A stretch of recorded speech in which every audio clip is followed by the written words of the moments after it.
Oh,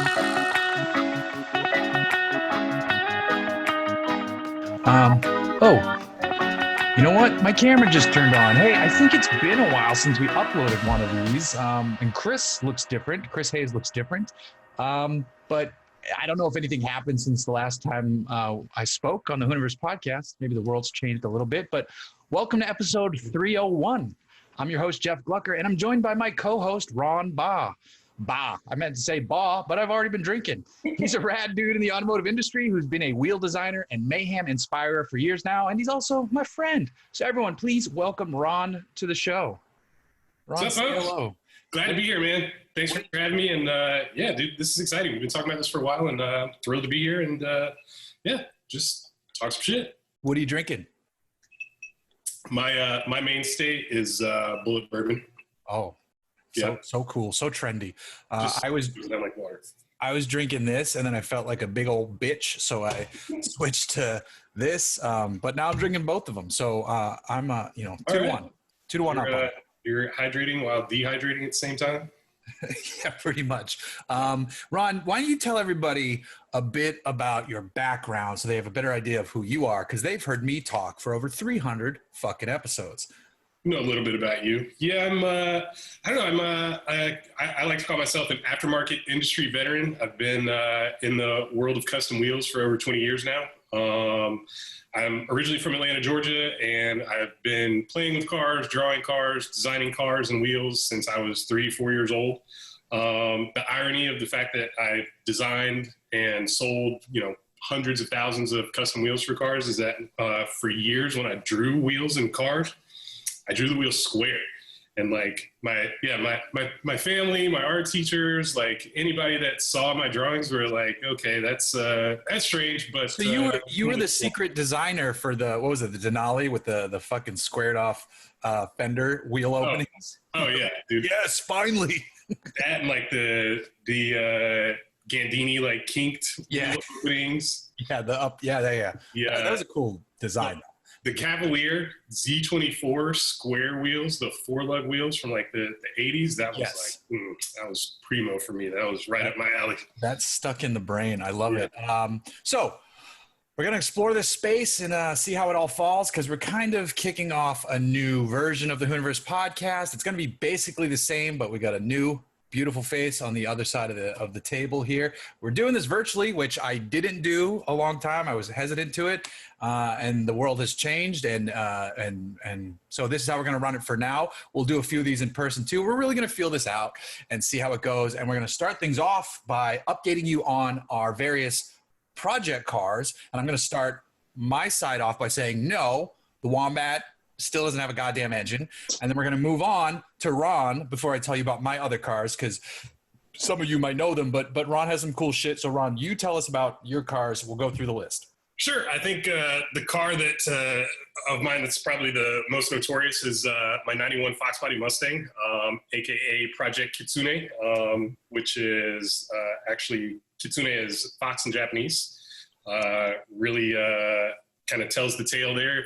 If you haven't seen the car, it's very JDM Japanese, like Kyusha inspired, with fender mirrors, front mount oil cooler. It's kind of Murakami print on the hood. Like it's very quintessentially Japanese styled, like the Kaido racers and Kyusha cars of the 70s and 80s. So it's unique. I was inspired by a trip to the Tokyo Auto Salon in 2004, just a few months after I got the car, and kind of changed my plans for the car changed dramatically after that. So that's that. I've had that car since 2013. Currently has blown head gaskets, so it's on the sidelines. And I'm gonna be brutally honest about my own shit. And you have to be. I've got 4 cars, one of which actually runs. Two of them run, but one of them is just not registered legal yet. And that is that's actually my latest pickup, which is a '79 Chevy K10. Literally a pickup. Yes, yeah, pickup. Yeah. But that's a hell of a story. We don't have to dive into how you got that. Yeah, how you got that is wild. That'll be a story for maybe another day. For sure. That's it's a weird deal, but glad to add it to the fleet, however temporarily. Honestly, it's just a flip project, but 72,000 miles, barn find basically, And I'm just gonna clean that thing up and send it down the road to its new home. Great. My daily and my most reliable and actually the most fuel efficient vehicle I've ever owned, believe it or not, is a 25-year-old full-size GM truck. It's a 1996 Chevy Tahoe, 2-door, 2-wheel drive. It's lowered. It's got a bunch of period correct modifications like smooth roll pan, no rear bumper. Crazy loud sound system. Absolutely. That's a necessity. I feel like, full-size black SUV, you got to have a bumping sound system. So it's got a F15 and Bluetooth, and so it's got some modern convenience, and it's actually really comfortable. One of my favorite things about that truck is Ron was meeting me at my four sons' favorite brewery, which has been a part of this show here and there too. He was meeting me there for beers one day, and he has to take the entryway at an angle in a fucking SUV because it's slammed. Where like most cars are just like, why is that guy coming in sideways in his Tahoe? And he's like, I'm going to make it. Gotta be super careful. That thing, I think it's 5.7 drop and it's static, no air. So yeah, to prevent ripping my splitter air dam off, I gotta take it easy. Yeah, and I'm going to try to, since we're recording this for video too, just for anybody listening on the audio portion, you should go and watch the YouTube version of this because I'm going to try to add pictures of all this stuff too. And if he doesn't have, I'm just going to rip him off his Instagram or ask him for other stuff if I can't find it. And then you got to mention the Lincoln. Yes. This thing's been in storage, oh my God, almost 10 years now. But a buddy of mine and I thought it'd be a good idea to go have these on a 62 Continental hardtop. The car is 100% complete. It's all there. Original paint, original interior. I think the front seats have been recovered, but the front bench, I should say, has been recovered. Everything is there. Everything is original. And I tried to daily that for a minute, and actually that didn't do it in. My buddy spun a bearing trying to take the car up the grapevine to show off to his ex-girlfriends and her family. But it's been in storage waiting for a makeover. I got so many different plans, but it'll be a cool custom cruiser. Hopefully next year I'll finally get off my ass and make something out of it. Fingers crossed. I'm looking forward to that one a whole lot. So on my side of the field, yes, the Wombat still exists. It is at the shop. It is in the back of the shop. I have been told numerous times there's just a few projects to get out of the way, and then we're diving on in. They even cleaned up the engine bay the other day. They're taking some measurements, but it is still in the back corner. And it's funny because there's this one gas station that if I go to that gas station, I can look across and I can see it parked there. I'm like, yourself. But that's that. Montero, daily driver, running well. AC blows cold. I'm probably going to need a clutch soon, which, isn't the end of the world. It's an old ass truck that's still pulling hard. I'm going to drive it all the way to Malibu and back tomorrow for a video shoot I have to do for Auto Trader. It's running well. I do think it's due to go back into the shop just to have them. I want them to eyeball all the suspension work that was done. If I don't remember the last time I spoke about the Montero on the podcast because it has been a while. But I think everybody knows it has the Fox suspension and everything in it. And the front, it's not a direct fit. The install cost more than the shocks because of the custom work to get it in, which when I was getting hit up on Instagram by other Montero people, like, oh my God, which parts to order, blah, blah. I'm like, no, doesn't work that way. Yeah. You can order the same shocks, but you're going to have to find someone to build new mounts and all. It's like, I'm going to tell you, there are easier ways to do this. I'm happy because my shocks match the shocks on my mountain bike, which is stupid. Don't do that with your cars. I'm happy with it. It's running well. But like I said, I want to get them back under there, the shop that did it. And just like, since it's been a while, eyeball everything and be like, all right, weld's good. Shocks look good. All that stuff. I have to put these in. I got these from a company called Adventure Driven Design. These are new bushings for the idler arm that should help stiffen up the steering a little bit because it's getting loose. The worm gear in the bottom of the steering box is worn, and you can't it's hard to find replacements for Gen 1 Montero. I'm going to have to go to a junkyard probably or rebuild it, which I don't want to do. Well, I don't want to pay someone to do. Wink. Right. So Montero, running well, daily driver, drive my kiddo to school in it because she's in first grade now. This is the other car that I've picked up, which is new to the podcast, this is my 1986. It's convenient that it's behind me. If you're listening just audio, I'm literally pointing to it because I'm sitting in front of it. 1986 Jaguar XJ6. No more 6, 350 TPI engine. The engine is 1989. The conversion was done 20 years ago. It has a smog cert sticker on the door jamb of the back. This is a smog legal V8 swap jag. That's priceless, dude. It's leaking fuel randomly. It's like a supersonic jet. It out of nowhere just started leaking fuel when it's cold, and then it goes away when it warms up. I had a shop look it over. They had a guy in there who's an old Jag expert and a TPI expert, the same guy. And he's like, I cannot see, we couldn't see fuel leaking. We couldn't see anything wet, which makes sense because if the fuel leak stopped, it's all going to, evaporate. He's like, I cannot see anything there. So I'm going to have to leave it at the shop. So overnight, the next morning, they can cold start it. But I took my daughter in it tonight to get dinner, and it didn't do it. It's hot out though, so I really don't know what the fuck's going on there. I captured it on video, which maybe I'll put into this too. And it's not like a drip. It was like leaking at a good rate based on the idle of the fuel pump, where it was like boom, boom, boom, boom. I was like, that's a lot of fuel. That is. Where's it actually leaking from? Fucking like the middle, like. Yeah. Where like engine and transmate, like that area where the pipes come down in a weird spot. And it's not fuel pump, because fuel pump for this car, the fuel pumps, I guess, are in the back because it's the twin saddle tanks. It has 2 tanks. When I go to a gas station, people probably think I'm an idiot when I'm fueling up the far tank. And I'm like, nah. Like I got 2 tanks, son. I got to do 2. I bring, I get one of the little paper towels and hold the nozzle as I walk it back so it doesn't drip on the paint. But yeah, this thing's pretty sweet. I popped the BBSs, the gold BBSs, black and gold. That's and we'll get class all the way, dude. I love that thing. It's my favorite color combo, which is funny because it'll tie into a conversation we're gonna have later about a different car. Not that much later, but black and gold is the way to go. I want to get my mountain bike done black and gold. I want to find someone to wrap my mountain bike in a John Player special scheme because it is the best. It's my favorite, black and gold. All of everything. I'm with everything. So this is the Jag, the Montero, the Wombat, and then we got Ron's lineup, and Ron's got a bunch of cool shit too. But those are our cars, and now I want to segue and talk about, this is like almost old school Hooniverse podcast where we talk about our shit, and then we talk about some stuff in the news, which is good because this show at one point did have structure, and then it veered off because my mind started going. And I think we went news first and then our cars, but who gives a shit? We're doing it this way now. We got a new co-host.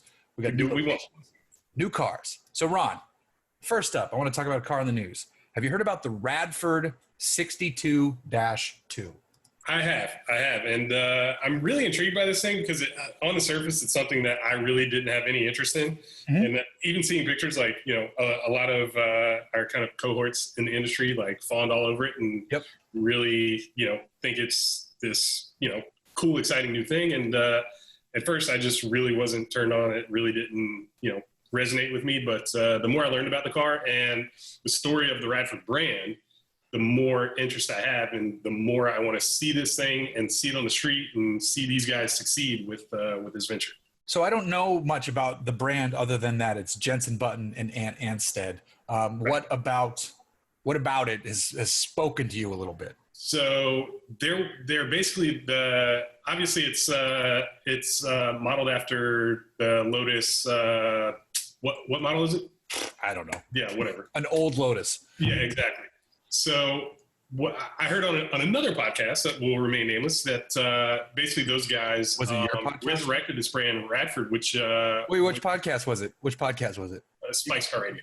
Oh, I mean, you can say we're not we don't have enemies here. Yeah, no. But, I don't give anybody free press, but if they're not my friends, I got to get that in my head. I like that. I got to get that in my head. All right, go ahead. Sorry, but yeah, like the Radford brand is cool. It's storied because basically this guy, this British designer, like basically took cars from Lotus, even Mini, and like other brands, and like basically almost like a coach builder, like personalized them and made them cool. And that was something I never heard of. So, I was excited to hear the origin story of that brand and these guys resurrecting it. And obviously, Jenson Button had, a former F1 champion. Like, he's got the chops, and he's responsible for engineering and development and like tuning of the car. And Ant is seemingly I don't want to say the brains, but definitely the personality behind the operation. And he's really putting the pieces together and connecting with Lotus and making something cool out of that. And it sounds like they might expand to other models in the future and stuff. But dude, I'm actually now the more that I know about this project and this company, the more excited I am to kind of see it come to fruition. Nice. And then for those of you who don't know specifically about the car, they modeled it after an older Lotus, like Ron said. There's a classic model, which is the base, and it gets 430 horsepower. And all of these start with Toyota V6, right? Toyota V6 from the Evora. The Gold Leaf, that's the name for the middle trim, and it's 500 horsepower. And then they just announced their top spec, hence the black gold, because they bought the trademark to JPS, to John Player Special. They bought that. That's super cool.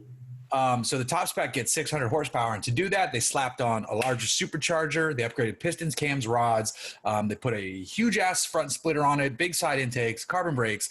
They're building 62 62-2s in total, so 62 units, and just 12 of them will be the JPS versions. And I think it's is it a 7-figure car or no?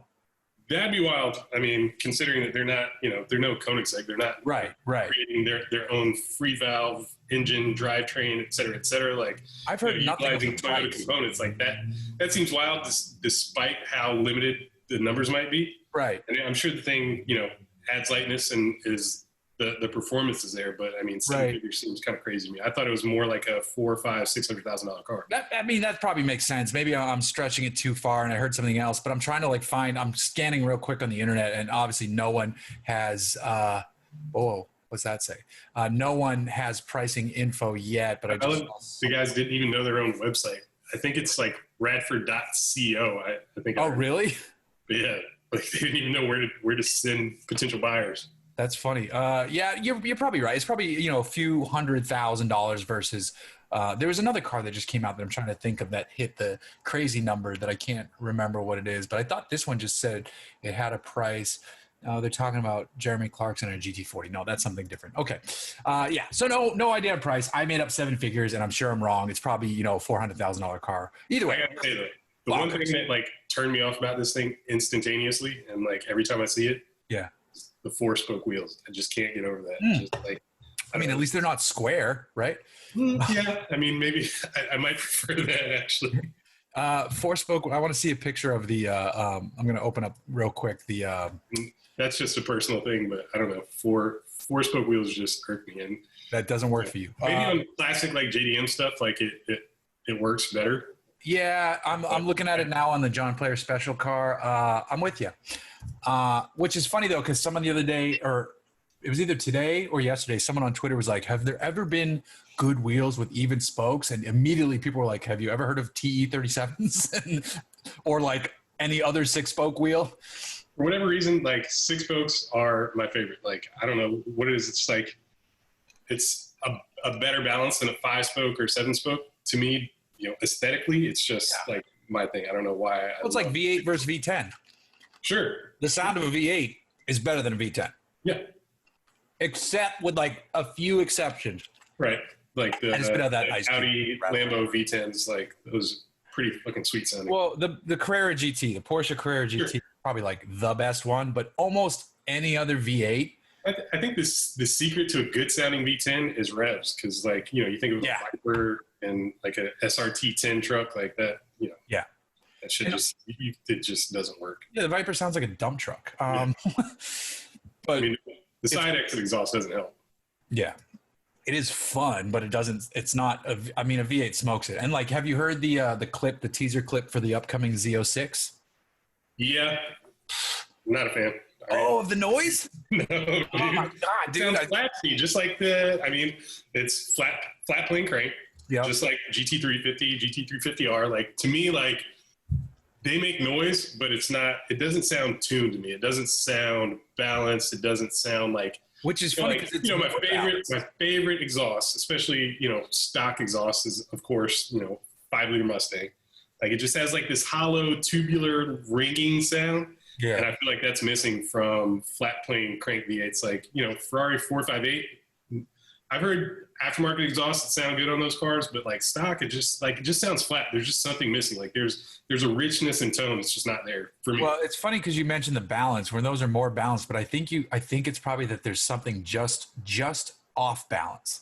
That there's like the burble. Right. And I agree with you because like a Fox Body 5.0 with a set of Flowmasters takes me back to wishing I was a rich kid in high school when I watched other kids with 5.0 Mustangs. I was not a rich kid, but I was spoiled, and my first car was a 5-liter Mustang convertible. Did it have Flowmasters? And the first thing I did was chop the cats off and install Flowmasters. Yeah. See, there you go. Amazing. I think I lied. I grew up with my grandparents. I think I lied to my grandparents and I told them that there's something wrong. Like I had an exhaust leak or something, and I had to go to the exhaust shop and have that fixed. And that was the first thing I did, and it just it made my life, like my high school experience was so much better after I installed. Yeah, I can see that. It's like because like I said, my Montero's running well, and it actually has a MagnaFlow exhaust system now, and it sounds a little bit nicer. But adding a V8 back into my life has been, I missed it. So, do you plan to daily the Jag, or I'm just gonna go back and forth between the Montero. Yeah, when I don't have a press car parked out front, it's this or the Montero. Either one. It's kind of like, what am I in the mood for? If I'm going mountain biking, I'm throwing it on the back of the Montero. If I'm going to flex on the other dads while dropping Sloan off at school, it's like rival dads. Come on. Though I tweeted this the other day. It was yesterday. Some dad dropped his kid off in a Porsche Speedster replica, and I was like, oh. I just backed off. Guy. All right. Slow. All right, buddy. And it sounded good. It was this gorgeous, light blue. It was. Whew, he won the day. And then he continued off to work to be just probably owning people and being a terrorist. That's one of those cars that I never know if I'm looking at a real deal You're not a replica. I just always assume that it's a rep, but always assume. It's the same thing. But you go to Cars and Coffee almost anywhere in Southern California, it's hard to tell. Yeah. Yes, that's a very good point. But usually, you can tell by the interior, and it's if it's got some '80s fucking head unit in it, or some weird seats or carpet, that's a give. But you just see those things riding down the road, in Southern California at least, you can't assume that they're replicas. You're right, and also the replicas are so good anyway. It doesn't matter. They're not going to perform worse. It's not like that was some amazing 911 of its day. I think there's I'm sure Porsche nerds immediately look at the VIN and go, that's a Volkswagen VIN. Nope. Right. Or they go oh wow, the 356A, or whatever the Porsche thing is. I don't know enough to sweat anybody's shit that hard. No. And it's the same thing with a Cobra. Cobra replicas are awesome. My friend's brother just bought one. He's a CFO of a company out in Pittsburgh, and he sent it to me. He's like, what do you think about this one? Price was a little high, but the package it had, the suspension was sorted. I'm the price is a little high, but the color's cool because it's silver with black stripes, which is it's not that different, but it's different than every single blue one that's out there. There's a real 427 engine in it, great gearbox, nice suspension, good brakes. And I'm low mileage. And it was one of the good companies. It wasn't factory or Superformance, but it was the third one that's the other best one. Right. I can't think of the name of. I can't think of it. Yeah. So I was if you can talk him down a little bit, try. And he went and drove it, and it said it had 600 horsepower. He's I was looking at one with 8. I'm dude, we all know horsepower is awesome. You do not want an 800 horsepower Cobra. The best track, dude. The best Cobras are the narrow body 400 horsepower ones. Yeah. This wasn't no horsepower rules. I'm and he's not a car guy. He's a guy with the money who wants to be a car guy. One of those things. This is his first cool car. Dude, help him get there. Yeah. Even. I was I think it's 600 horse. And I'm that's so much horsepower in that car. Yeah. Years ago, the first Cobra I ever drove, when I did this classic car show that didn't go anywhere, but one of the cars I drove with the owner, it was a Cobra that had a Hemi, which is weird. I haven't heard of that, and I haven't heard it since. A Ford Hemi or No, Mopar Hemi. That's fucking cool. I've never heard of it since, and a 200 shot of nitrous. Yeah, he said he was driving it on his friend's runway, which is a phrase most people don't say, and he hit the nitrous, and he will never hit it again. Yeah, dude. It was automatic. It was an automatic too. It was like I was like, it was the weirdest Cobra. Yeah, Cobra. This is a random factoid, but I feel like I know he had one, but I think it was like twin supercharged. But back in like the 60s, Bill Cosby. Yeah, had crazy Cobra with an automatic. Yep. Had like a C4, C6, whatever, 3-speed, but it was like twin supercharged, 427 or something like that. Yeah. Like something crazy. It was like 800 horsepower. Yeah. And he drove it and he returned it. Mm-hmm. It was the title of one of his comedy specials eventually. No shit. Yeah, it was called like something about that car. He used it in a title of one of his specials or a book or something like that. Yeah, he drove the car, said nope, and brought it back, which is crazy. All right, I hate to use the term switching gears because it's too cliche for one of these, but I think I say it all the fucking time. Dude. I want to talk about little trucks. Little trucks. Yeah, little trucks. Mini trucks? Basically, compared to the regular trucks, we have two, I think, cool ones out there. We have the Hyundai Santa Cruz, which I have not driven, and we have the Ford Maverick, which I also have not driven. I've sat in and touched both of them, and I looked at them, and they kind of have two different missions where Hyundai's like, that's not a truck. It's an activity vehicle, right? Urban activity vehicle. And the Maverick is like, oh, it's a truck. It's just a little ass truck for people who didn't know they needed trucks. What do you think about these tiny ass trucks? So I like the idea of mini truck revival. I love the idea of mini trucks. Like trucks have gotten so like over-contented, oversized, overpriced that, you know, it's like a mid-size pickup, like a Colorado or Ranger, whatever you want to call them. Like they're the same size as like a full-size truck from 25, 30 years ago, right? Oh, like, probably 10 years ago. Yeah, like you pull one of those up next to my Tahoe, and like they're the same size, and if not larger. And I like the idea of a sort of compact pickup. Yeah, something that is usable in the city, and you know you can park. My truck's going to the shop for some work for a couple of days, and I'm going to borrow an F-250 from work. I had no idea where I'm going to park this. I'm almost dreading having this thing because it's like I can't take it anywhere, and it won't fit in my garage at home. So it's like, you know, these mini trucks solve a lot of problems, and I think they're super cool. But at the same time, they're unibody, like they're basically cars. Like the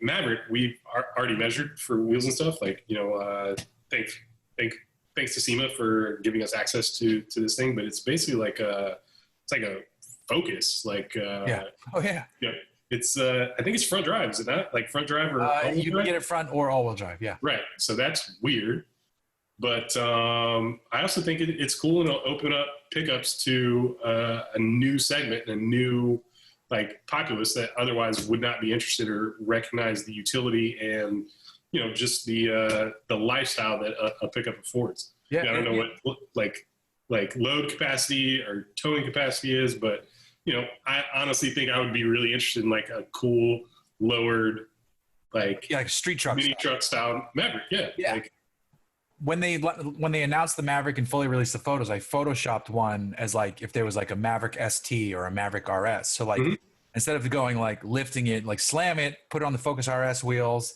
and street truckify it because that's what the mini trucks are super rad about. And the funny thing about the Maverick is the backseat of the Maverick is more comfortable than the backseat of the Ranger because of the car-based packaging, which is really weird. And then on the Santa Cruz, the interior of it, because Hyundai's interiors are kind of killing it right now, the interior of it is really nice too.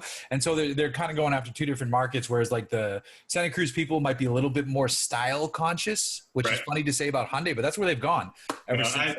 I agree wholeheartedly, and I'll preach that to anybody that will listen. Like, you know, a lot of my friends ask me for advice on, you know, buying cars, and almost universally, like I'll tell them start with Kia, Hyundai, Genesis. Like, they make some great looking products that are full of content that are priced, very competitively. And, I see these things all the time because I live in Long Beach. I work in Irvine. So I drive past Hyundai USA headquarters every single day. Right. So I see mad Genesis, Hyundai's, Kias, like all over the road, and they're striking, like they're killing it design wise. Yeah. And the interiors are the interiors of the current Genesis stuff is amazing. Like they're actually using like real colors on their leather, like greens and blues and reds, and sound systems are great. It's all great. They're putting actual design effort into it to make them stand out so they don't look fully like something else. And they're doing a really good job. So I think the consensus we're saying here is mini trucks are cool. Let's see what people do with them. Even sort of trucks like the Honda, like, is that, I feel like that's like more for like active lifestyle, like surfers, hikers. Yes. I mean, is it a legit overland vehicle? Like, no. Okay. No, I wouldn't do that with it. Interestingly though, Honda is adding a trim to their lineup called Trail Sport, where they're looking to add more off-road capability to their stuff. And initially, they haven't said which vehicle they're applying it to first. So it's probably going to be like Passport or Ridgeline. And initially it's just appearance, but over time they want to do more aggressive tires, more aggressive suspension, all-wheel drive tuning, and a few underbody protection. So they're basically seeing what Subaru is doing with the Wilderness line, and they're applying that. So, which makes sense that they're paying attention to them. But speaking of trucks, today, and I only had it for one day because I had to give it back. It was just a loan via my Auto Trader gig. I drove the Bronco today. Oh, finally! What spec? I love that thing. It was the Outer Banks, which is the spec I would never get. It was an Outer Banks hard top with the big engine, non-Sasquatch, so literally not how I would ever order it. Especially because it's a vehicle if you had a hard top. 52. Yeah. 52 grand. However, I am happy to report that the 2.7 absolutely rips. Yeah. Fucking hauls. Yeah. It's great. And the 2.3 is not far off in horsepower. It's about 100 down in torque, but it's still 300 in the little motor. It lived up to everything I wanted it to be, especially considering it was a trim I would never buy. Right. And I was flinging it around. What's that? Four-door? It was a four-door. Mm-hmm. The hardtop sucks. It was loud. There's so many, because there's so many seams in the panels, because you could take all the different panels off. All those seams create noise. And this even had. The roof off? What's that? Did you bother to take the roof off? No. Yeah. I didn't, because we only had it for a day. I didn't want to deal with putting it back on. Right. We had to get our shit done. It was surprising how loud it was. And I've heard that the soft top is quieter, which I believe because it doesn't have the seams to catch air and make noise. Right. And that's just stupid. Everything else about the truck was fantastic. The screen was huge. The seats were comfortable. It just felt cool to be in a Bronco. Like I got like beeps and waves in it. And the engine is excellent. Yeah. Imagine it with a tune. I really, really love the Bronco. And like, I didn't place an order or anything, but like I would love to have one of those. Like I was thinking about getting a Gladiator as a daily, and I don't know. The Wrangler just doesn't appeal to me, but there's something about the Gladiator that I really like. It's just like, it's cliche, like macho. And again, it's too big, like too long to like really own as a city dweller like myself. But I don't know, the Bronco, man, just resonates. I'm a Ford guy, as my first car was a Ford. I've had a bunch of Fords, but the Bronco just like, it's so cool. And I feel like it's the right size, and it's just like, it would open up so many different avenues for me, my lifestyle. Like I'd actually go off-road. I've never ever really been a dirt guy or an off-road guy, but like, something legit like that. And like, not having a live axle front end, like I feel like I could live with that daily. It drives so nice on the road. It definitely drives better than the Wrangler. I will say though, because once you start adding options to the Wrangler and the Bronco, you are in Defender country. Right. And the Defender is even better on the road. And I think the interior is a little bit nicer, and it is just as good. It's just as good off-road for 90% of the population that is going to take these to the dirt. Right. So if someone was really good, and you don't have to wait to buy a Defender, you can just go buy one. Right. Got a fact though, like no like supply chain issues, like they got inventory. It's not like no over sticker. As far as I know, you can just go buy a Defender. I could be wrong, but I'm like 95% sure I'm right on this. But let's move off of gas for a second, because you want to bring up electricity. Dude. Like, like I said, like I've been looking for a daily, and like I'm all over the place. Like I'm like looking at used AMGs, Audi S and RS models. Like, I've always been a street dude, and like you had an RS7. S7. Oh, sorry, S7. Yeah, and I think I might get back into one. That's a story for another day. We'll see how that works out. But as I've been like just researching endlessly and trying to figure out like what fits my like lifestyle best, and that would really make me happy and be useful, I've landed on Ford Lightning or Rivian pickup. Yes, and like I just. Like, I don't know, like Rivian's like apparently available now or very soon. So they say soon. Yeah. And like, to me, that thing is sexy, and it just like checks all the boxes. Like, it's obviously it doesn't cost it costs very little to operate. Like with gas prices here in California, close to $5 a gallon, like driving. Could you charge it at where you live in your garage? So I have a few neighbors in my building. So I live in like a loft building, condo building, whatever, in downtown Long Beach. And I have a few neighbors that have Teslas, and they've installed chargers. So I don't know, like I'm sure that I could if I wanted to, but I'm renting. I don't own this place. So it's like, I don't know if I want to make such an investment in a place that I could leave any day now. But, it's an option.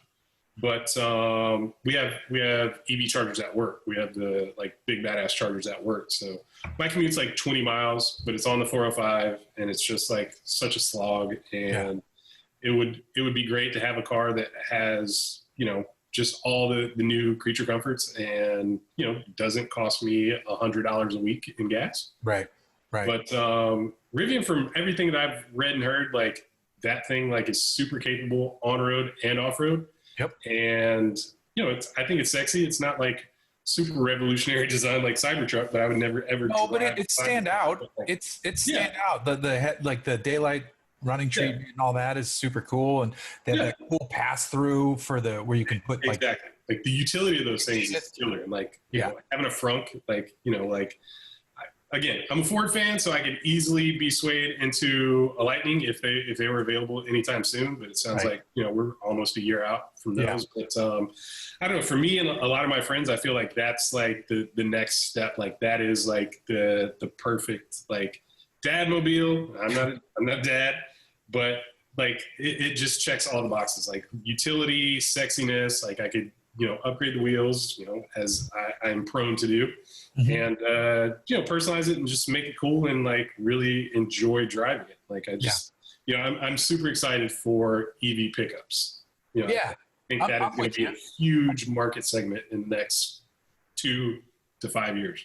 Yes, I agree. And I always like SUVs a little bit more, so I really like the Rivian R1S. And I've seen them both around here because Rivian has a location in Irvine, so I see them.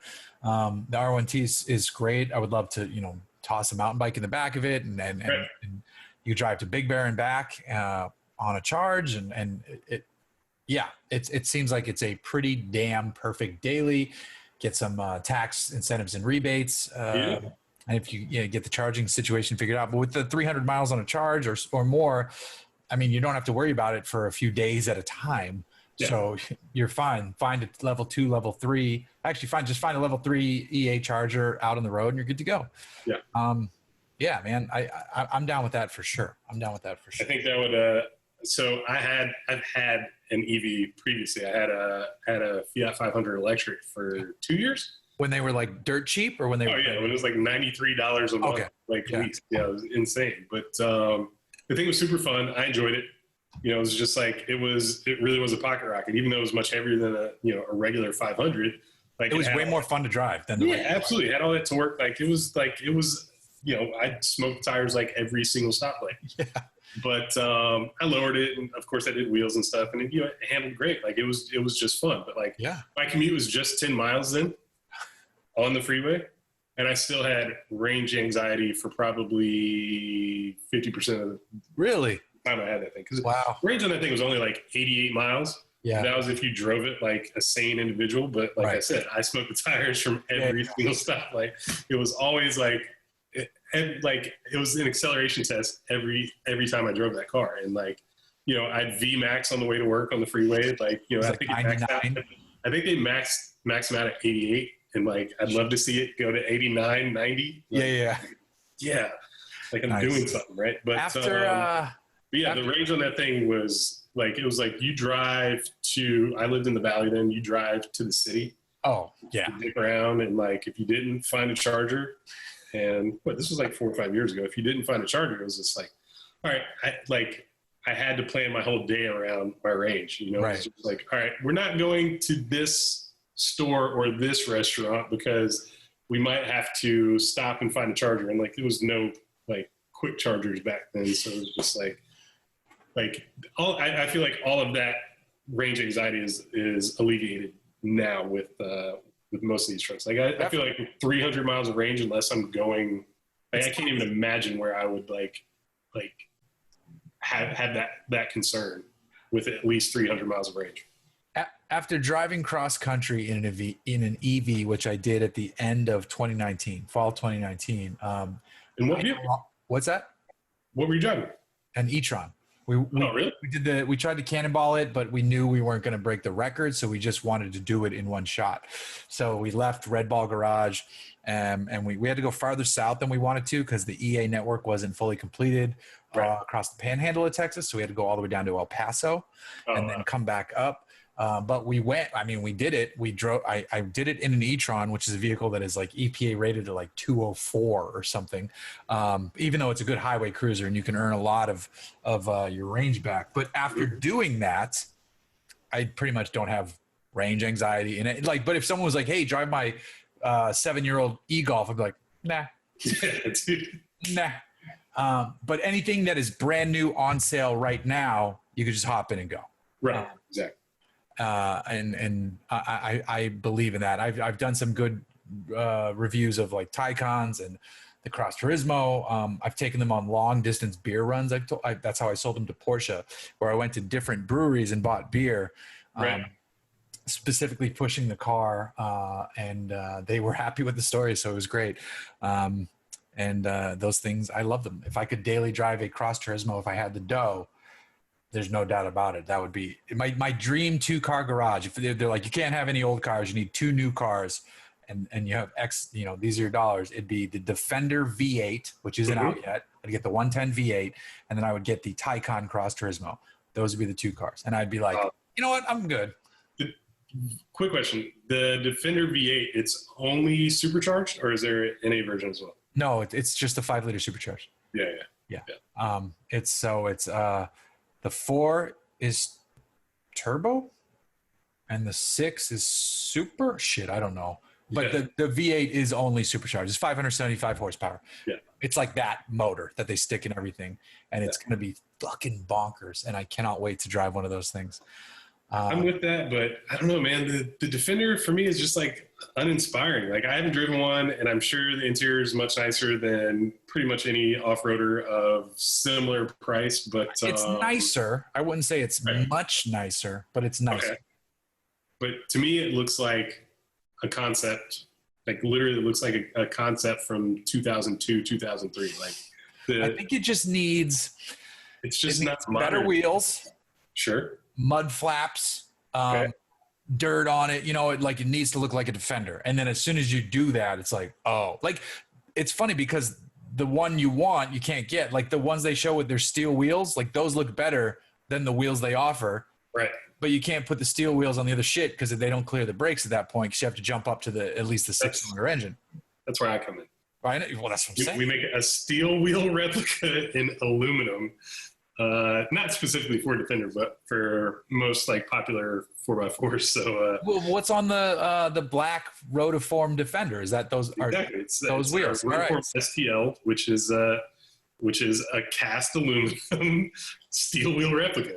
Nice. That's Ford was smart with the Bronco Sport because on their top spec one, it's an 18-inch, or is it dropped to a 17-inch, which might even be better. Either way, it's an aluminum wheel that looks like a steel wheel. Right. And it's so good. Yeah. It's so good.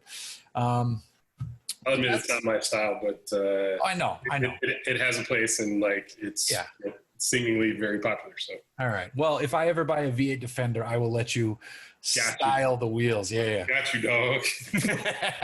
All right. So this is our first episode back. I think it went pretty well. We'll let people decide that. What do you have coming up? Anything exciting coming up in your world? Any shows you're going to? Any? We sponsor a few Formula Drift drivers. Mm-hmm. So FD Long Beach is next weekend in my backyard, literally just a few blocks away. So I'm excited for that because I am a huge Formula Drift fan. Yeah. And which drivers do you sponsor? Turek, Forsberg, and Osbo are all Wheel Pro sponsored athletes. So nice.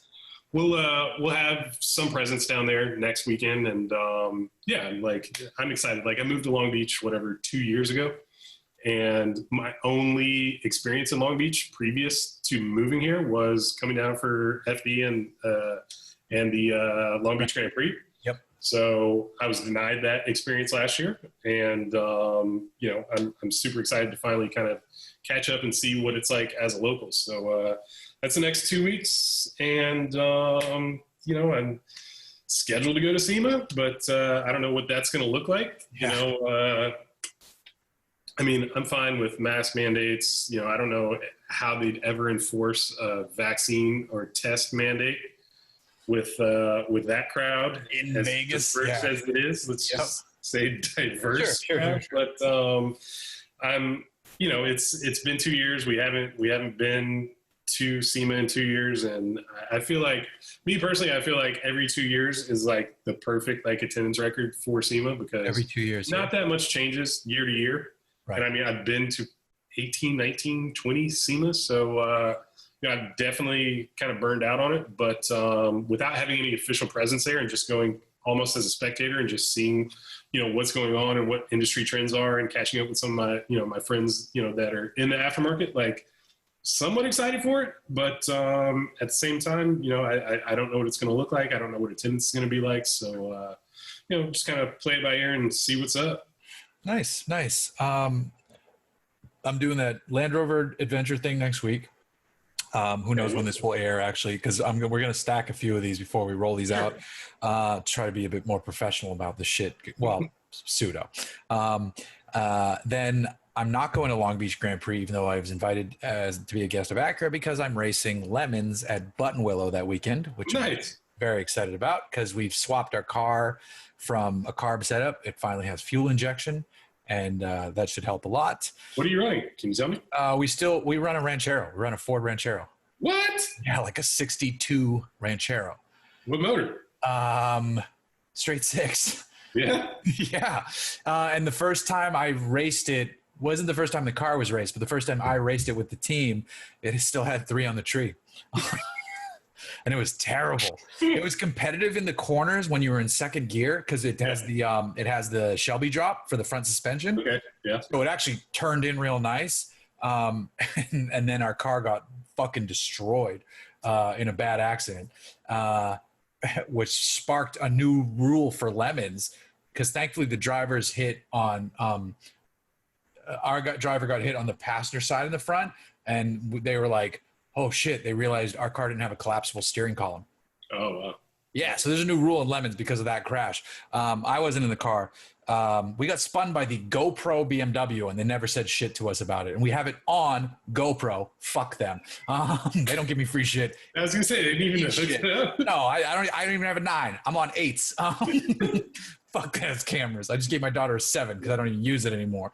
And so the car's now, it has a 4-speed top loader. It is now it's fuel injected. So it should be very interesting. And we've refined the front suspension. I can't wait to drive it. It's going to be good. Nice, the Hooniverse co-founder is the man to raise lemons with, so I'm very excited for that. I actually need to find a new next gen, the Hans device to buy. Yeah. And then in October, I am going to drive the new Tundra in San Antonio, Texas, which I do not want to go to, but whatever. I can pretend I'm jealous of that. Yeah, new Tundra, that'll be interesting. And then, I finally scheduled press car wise an Urus. I have it for a weekend in October, so that'll be interesting. What are your plans with that? Are you staying local or are you doing a road trip? I don't have plans for it. I just haven't driven it. I'm like, hey, do you have one in the area? They're like, we do actually. I'm like, I kind of want it. I kind of don't. I'm almost ashamed to admit that it's like my favorite thing ever. Like, oof. I got some seat time when they first were released, whatever, 2017, 18. It's been a while. It was. Like, yeah, it's just like absurdly quick. Yes. Like, very nice interior. Like, I didn't like commute with it or anything, but I just ripped it around the corner a few times, and yeah, it's just so silly that I just love it. I got mad flexed on when my daughter was still in her daycare, her preschool or kindergarten at this point. I had a Bentayga and I was dropping her off in a Bentayga, and some grandma had a fucking Urus. She's picking up her grandkids, and I'm like sinking down in the Bentayga seat. Like, did she give you the shaky finger? Probably. Yeah, it's like, loser. Nice car, asshole. Like, all right. And it was like yellow. It was fucking yellow. Yeah. Yellow Urus. It's like, yeah. But yeah, I mean, you can't win them all. Whatever. Comparison is the thief of joy, and I didn't own the Bentayga anyway. One of my favorite quotes, by the way, in the last 2 years. It's a good mental social media for sure. Mental fixer. When you think like all my friends are having fun, like no, everybody's in hell. So don't compare yourself to them. 100%. We're only posting the cool shit. Like hey, check out my Jag, and I'm like, it's leaking fuel. And like, so comparison is the thief of joy. I'm looking directly into the camera for that one. Absolutely. So don't compare yourself to anybody else. You be you. There we go. Episode 301. Everybody, Ron Baugh is the new host. Ron, actually, I do this for our guests normally, but you're the co-host now, so tell everybody where they can find you on Instagram or wherever. I'm pretty much only active on Instagram, and my handle there is 777style, and I have a website that I haven't really updated, but now that we're kind of active here and I've got a couple other things going on, I'll probably start to update that. And it's the same, 777style.com. Couple of things in the fire. Oh, I like it. All right. Well, there you go. Ron, thank you I was going to say as always, but thank you this time for joining us and in the future. And we will do this again real soon. Hooniverse Podcast is back, and we'll see the rest of you soon. Bye. Look forward to it.